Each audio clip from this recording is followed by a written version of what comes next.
Assalamualaikum warahmatullahi wabarakatuh. Selamat pagi teman-teman. Bagaimana kabarnya hari ini? Kali ini kita akan belajar tentang ekosistem. Simak bersama yuk teman-teman tentang penjelasan ekosistem ini. Pernahkah teman-teman mengunjungi sebuah hutan untuk berwisata? Apakah yang teman-teman lihat di sana?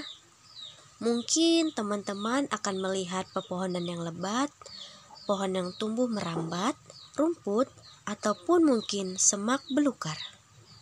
Ada juga hewan yang berjalan di darat, terbang di udara seperti burung, serangga, dan lainnya.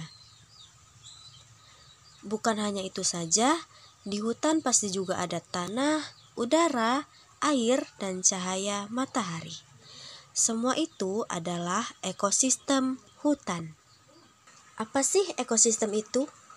Ekosistem adalah kumpulan makhluk hidup yaitu biotik dan benda-benda tak hidup yaitu abiotik yang saling berinteraksi dan saling membutuhkan satu sama lain. Komponen biotik merupakan manusia, hewan, tumbuhan, dan berbagai mikroorganisme lainnya yang tak terlihat.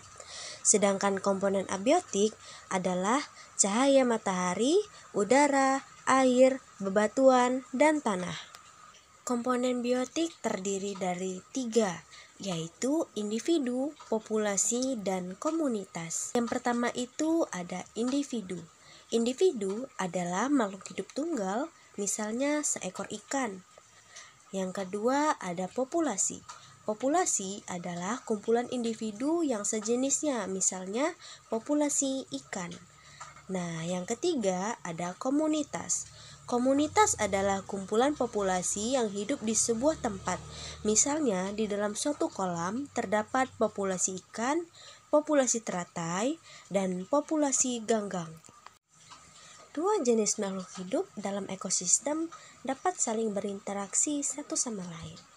Kompetisi adalah persaingan dua jenis makhluk hidup, contohnya persaingan antara singa dan hiena untuk merebutkan makanan.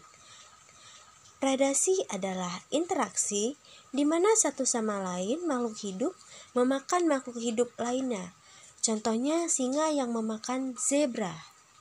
Simbiosis mutualisme merupakan interaksi yang saling menguntungkan.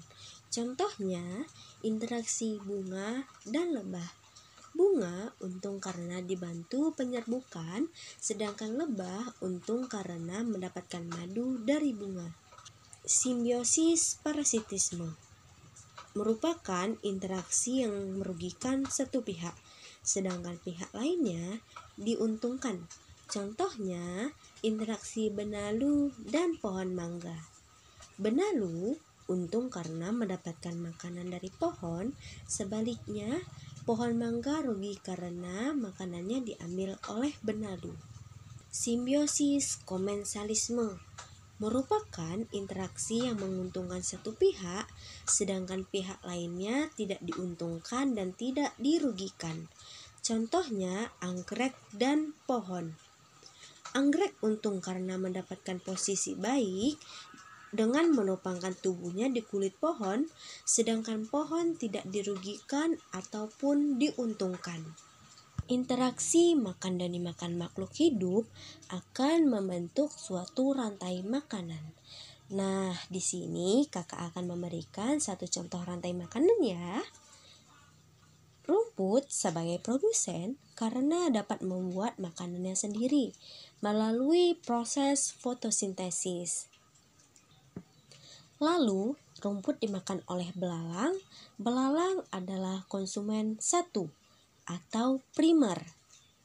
Belalang dimakan oleh katak. Katak adalah konsumen 2 atau sekunder. Katak dimakan oleh ular. Ular adalah konsumen ketiga.